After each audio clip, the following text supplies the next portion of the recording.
Ya, di video ini saya akan mengarsipkan bagaimana caranya menghitung jumlah lembar saham di suatu perusahaan berdasarkan laporan keuangan yang dirilis. Biasanya ada perusahaan yang menerbitkan laporan keuangannya itu tidak memunculkan jumlah lembar sahamnya, seperti halnya yang saya lihat di sini Telkom. Untuk keadaan laporan keuangan kuartal 3 2023, di ekuitasnya ini tidak tercantum jumlah lembar saham ditempatkan dan di store, beda dengan yang di BMTR, katakanlah begitu. Kalau di BMTR atau emiten yang lain sering kita jumpai itu modal ditempatkan dan di store. Nah, disinilah sebetulnya jumlah lembar saham. Nah, kenapa ini juga penting? Karena nanti akan menghitung laba per lembar sahamnya. Jika jumlah lembar sahamnya itu salah, maka laba per sahamnya itu juga akan salah. Jadi ini penting juga untuk mengetahui jumlah modal ditempatkan dan di store itu yang benar yang mana. Nah, ada juga perusahaan yang simple ya, seperti ini udah saya bandingkan. Di sini modal ditempatkan di store ini cuma 500 juta. Nah, biasanya perusahaan yang simple seperti ini itu adalah perusahaan yang tidak terkonsolidasi, artinya dia berdiri sendiri, tidak mempunyai anak perusahaan dan tidak mempunyai induk perusahaan. Jadi semua ini satu entitas ya. Beda dengan BMTR, dia ada atribut jumlah ekuitas yang diatribusikan kepada pemilik entitas induk ya. Yang satunya juga non pengendali. Yang Telkom juga sama seperti itu. Nah, ini dikarenakan karena perusahaan ini mempunyai anak perusahaan dan induk perusahaan. Jadi si anak sama induk ini digabung. Nah, makanya ini untuk menentukan laba per lembar sahamnya itu harus dipisahkan, yaitu mengambilnya untuk yang induk saja, jumlah ekuitas yang dapat diajukan kepada pemilik entitas induk saja di sini ya. Nah, di sini yang BMTR juga berarti yang untuk induk saja di sini jumlah ekuitasnya ini ya. Nah, perhitungannya secara manualnya tuh seperti ini ya. Nanti saya akan coba agar laporan keuangan di laba per lembar saham ini diperoleh dari mana kan, kira-kira begitu. Kemudian yang Telkom juga ini laba per lembar sahamnya ini diperoleh dari mana. Nah, saya akan coba buktikan secara manual. Cara perhitungannya tuh seperti ini. Ini saya sudah buka untuk Excelnya, udah saya buat rumusnya. Nah, untuk PMTR, misalkan jumlah lembar saham ditempatkan di store penuh, ini cara mengambilnya dari mana? Nah, di BMTR tuh tadi lihat di ekuitasnya. Nah, di sini. Ini 16.583.997,586. Nah, tetapi karena perusahaan itu dalam kurun waktu tertentu jumlah lembar sahamnya itu mengalami perubahan seiring dengan adanya aksi korporasi misalkan, kemudian konversi hutang menjadi saham, kemudian penerbitan saham, pembelian saham kembali, maka jumlah saham yang beredar itu berkurang atau bertambah. Nah, istilah berkurang atau bertambah itu dia menggunakan metode rata-rata tertimbang. Nah, di sini tidak disajikan di sini. Jadi perhitungan laba per sahamnya di sini itu menggunakan perhitungan jumlah lembar saham rata-rata tertimbang. Nah, kita kan tidak tahu dia menambah jumlah lembar sahamnya itu berapa, akan sulit sekali karena kita tidak mengikuti secara waktu per waktu ya. Jadi mending kita ketikkan kata kunci saja di sini, tertimbang. Ini biasanya yang perusahaan sering melakukan banyak aksi korporasi. Nah, di sini nanti ada itu. Nah, di sini ya. Nah, inilah nanti yang jadi jumlah rata-rata tertimbang sebagai jumlah lembar saham yang diperhitungkan secara manualnya. Jumlah rata-rata tertimbang saham untuk tujuan laba per saham dasar tahun 2023 ya. Ini 16.352.512.086. Nah, kita masukkan di sini 16.583 di sini ya.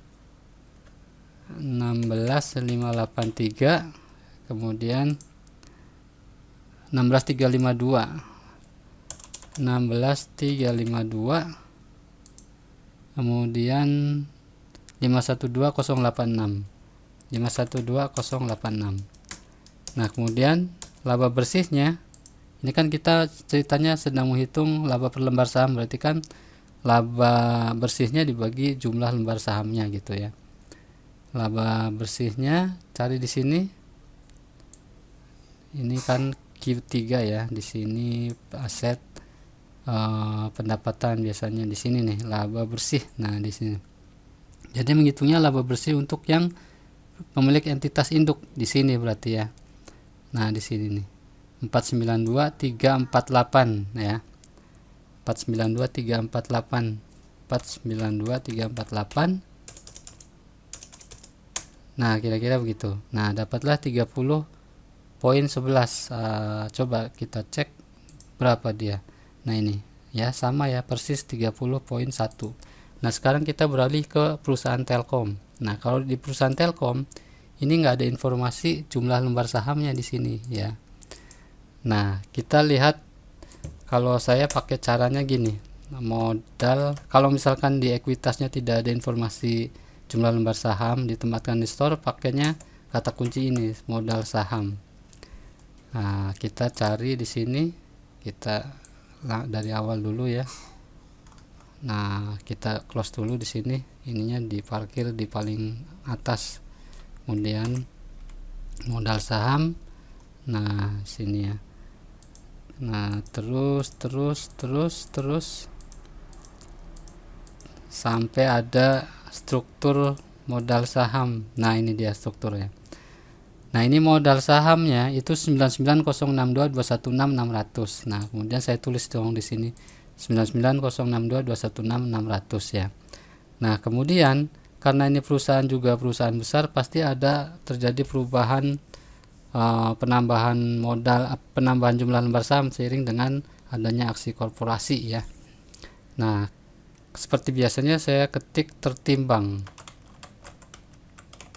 Nah, dia di berapa jumlah lembar sahamnya. Nah, di sini ada nih tertimbang laba per saham dasar, rata-rata tertimbang saham yang beredar adalah 99.062.216.600 masing-masing untuk periode 9 bulan yang berakhir pada 30 September 2023. Ini untuk 2023, dan yang ini ya, itu untuk yang 2022. Nah, berarti yang dipasang yang ini 99.062.216.600. 99.062.216.600. Kemudian laba bersihnya berapa? Kita ke ataskan dulu laba bersihnya. Mana dia laba bersih? Nah ini ya laba bersihnya. Ingat, laba bersihnya itu adalah untuk yang entitas induk. Yang ini ya, yang ini nih. Diambilnya yang ini ya. Nah, ini 19.499. Kita pasang di sini 19.499, ini dalam miliar rupiah ya. Berarti dikali 1 miliar. Nah, kemudian diperoleh laba per sahamnya itu 196,84. Apakah sama? Nah, ini 196,84. Ini untuk perusahaan Telkom udah ketemu ya. Jadi caranya seperti itu. Nah, kalau misalkan di PT Kajen ya, ini sederhana. Untuk modalnya, dia modal dilibatkan di store-nya itu 500 juta. Nah, kita pasang di sini 500 juta. Mana tadi? Di sini ya. Cool, di sini 500 juta. Nah, seperti itu. Kemudian laba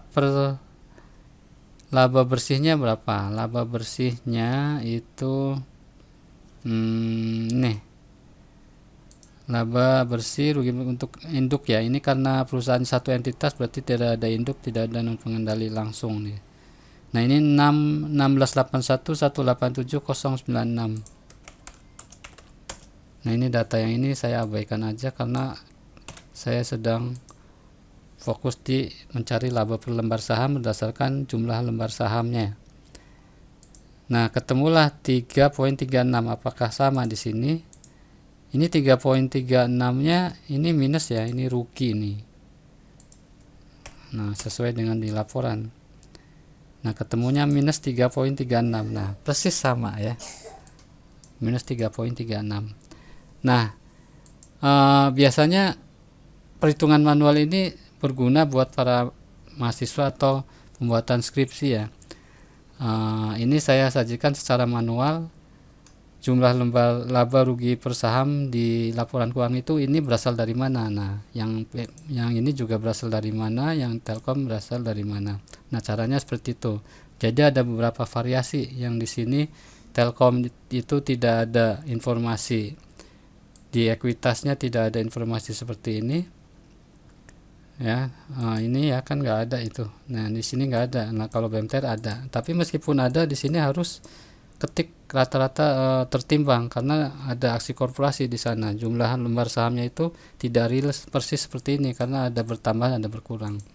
Nah, ini untuk yang sederhana tidak ada aksi korporasi, maka langsung saja mengambilnya dari yang tadi di sini. Ya, yang tadi di 500 juta itu. Nah, tadi mana sih di sini ya, di sini ya. Jadi caranya seperti itu. Mudah-mudahan ini bisa bermanfaat dan bisa menjawab pertanyaan yang pernah diajukan di channel saya itu. Ya, terima kasih. Assalamualaikum warahmatullahi wabarakatuh.